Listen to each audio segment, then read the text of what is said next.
Donc là je vais faire un test. Donc dans FROID 133 j'avais fait un test, donc j'avais trouvé un détendeur thermostatique dont le bulbe était à la pression atmosphérique. Et on avait constaté que quand on mettait l'azote ici, là, sur l'étendeur, l'étendeur était fermé, il n'y avait rien qui sortait. Et là ce que j'ai envie de voir, c'est si je mets de l'azote sur cette partie là, en fermant la vanne de service qui est ici, voir si le fluide passe à contre-courant, c'est-à-dire dans ce sens-là. Et on prend de la pression ici. Donc voilà, pour être plus clair, donc j'ai dessiné le schéma fluidique donc, du montage 3, hein, c'est là-dessus que je vais faire l'expérience. Donc on a le compresseur semi-hermétique avec ses deux vannes de service, aspiration, refoulement. Donc le condenseur, la bouteille liquide avec sa vanne de service, le fil déshydrateur, l'électrovanne, le voyant, un détendeur à égalisation externe à charge MOP, le shredder. Donc c'est un MOP-20. Donc si je mets de l'azote côté BP, donc en me branchant sur le shredder et en fermant la vanne à l'aspiration du compresseur, est-ce que l'azote va passer du côté HP par le détendeur thermostatique? Donc le but de l'expérience, c'est de mettre de l'azote sur cette partie-là du circuit et de voir si l'azote traverse le détendeur thermostatique pour aller sur la partie HP du circuit. Donc tout ça, c'est pour voir lorsque j'ouvrirai le circuit sur la partie HP en ayant bien sûr amené tout mon fluide frigorigène à la bouteille liquide qui est ici, en fermant bien sûr cette vanne là. Lorsque je vais changer par exemple le fil déshydrateur ou l'électrovanne ou le voyant, donc tout élément sur cette partie là, eh bien je vais vouloir faire un test d'étanchéité. Donc est-ce que si je mets de l'azote ici, est-ce que l'azote va venir ici? Donc ça on va le voir après. Donc voilà, c'est la question. Donc l'installation est vide de fluide et le manifold est raccordé. Donc pour faire le test, j'ai récupéré toute ma charge en fluide frigorigène, hein, l'installation est vide. Donc je l'ai tiré au vide. Quand j'ai tiré au vide, non, je ne l'ai pas tiré au vide, j'ai récupéré toute la charge avec la station de récupération. Donc là par contre j'ai mon manifold qui est branché, que je n'ai pas dessiné. Donc la BP est branchée sur la voie manométrique de la vanne d'aspiration du compresseur. Et le mano HP est branché sur la voie manométrique de la vanne de refoulement du compresseur.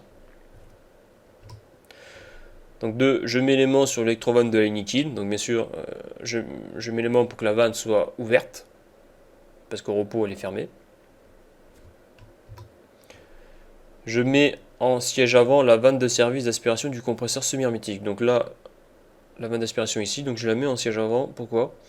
Parce que je veux pas que l'azote que je vais mettre ici passe dans le compresseur pour aller dans le circuit HP par le biais des clapets du compresseur. Donc là au moins je suis sûr, je suis en siège avant ou qu'à l'avant. Donc là l'azote va s'arrêter net ici.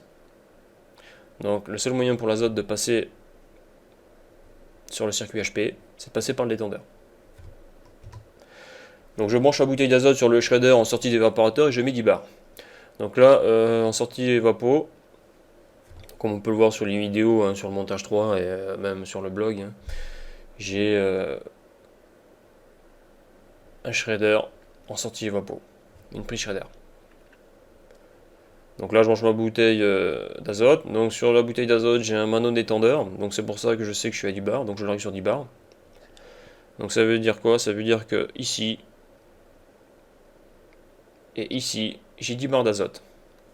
Bon après en remplissage longtemps parce que ça siffle. Hein, donc je suis sûr que j'ai 10 bars d'azote sur ma BP. Donc voilà. Donc la question est-ce que l'azote va passer dans ce sens-là? Dans le circuit BP, j'ai 10 bars d'azote au mano détendeur. Donc est-ce que l'azote traverse le détendeur? Et quelle sera la pression du côté de l'HP? Parce qu'on pourrait croire, si j'ai 10 bars ici, peut-être qu'ici j'aurai 10 bars. Bon, on va voir après. Donc non, l'azote ne passe pas. L'azote s'arrête net au détendeur. Donc comme je l'ai dit, hein, le but de cette expérience-là, c'est lors d'un changement du fil déshydrateur. Sur cette partie du circuit, je ne peux pas mettre sous pression d'azote pour faire un test d'étanchéité car l'azote ne peut pas traverser le détendeur car il est fermé et étanche. Par contre, je peux tirer au vide. Donc si ici j'ai 0 bar, ici j'ai 10 bars, et la pression ne va pas passer. Ça bloque net. Par contre, quand je vais tirer au vide ici, là, quand j'aurai mis ma pompe à vide, quand j'aurai mis ma pompe à vide. Et bien lorsque je vais tirer au vide, et ben, les incondensables qui ici vont passer le détendeur parce que la pression ici est plus basse.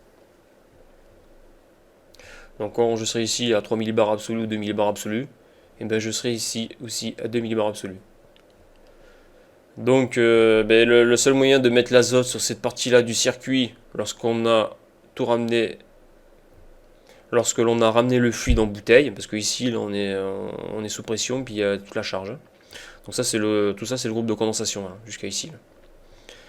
Bon ici ça passe pas de l'autre côté parce que j'ai le clapet HP là qui fait étanchéité.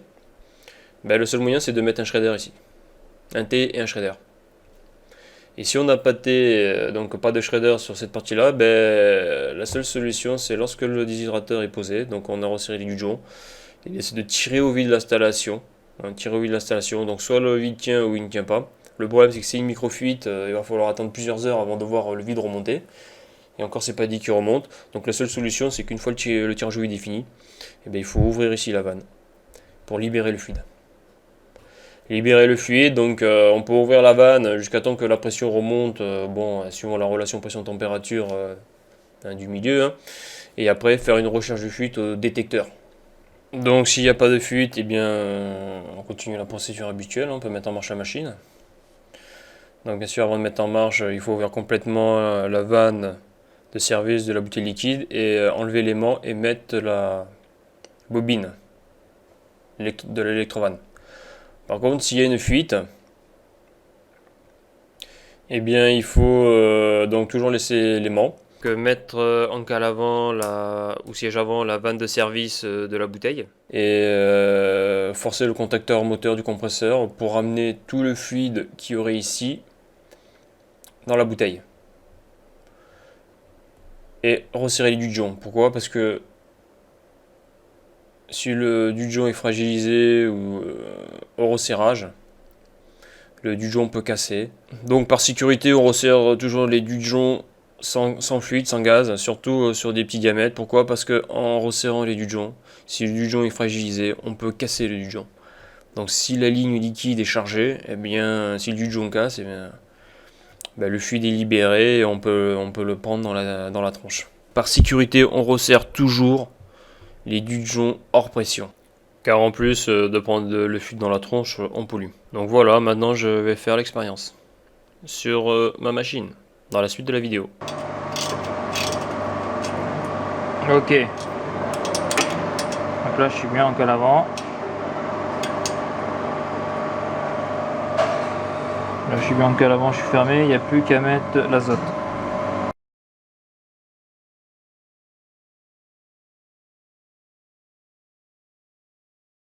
Bouteille d'azote, je passe sur un mano, bon celui-là il est fermé, c'est bon.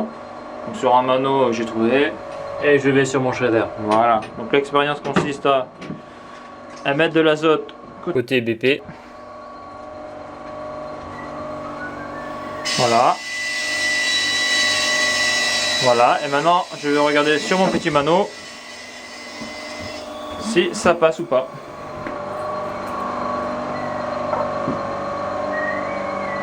Voilà. Donc là on voit, pour le moment il n'y a rien qui passe. Hein. Et c'est étanche. Hein. Là j'ai mis 10 barres d'azote ici, en sens inverse du détendeur, donc sur la BP. En plus c'est un moque -20, bon je sais pas si ça y fait grand chose. Et ce que je constate c'est que sur la HP je suis toujours à 0 bar. Voilà. Donc ça tu vois c'est étanche. Donc c'est toujours étanche. Hein. Je suis toujours à 10 barres d'azote. Ça je vais le fermer. Voilà, c'est bon. Donc je vais ouvrir quand même pour être sûr que le fluide arrive bien quand même. Ouais c'est ça, donc c'est vraiment étanche. Ok. Donc c'est bon à savoir.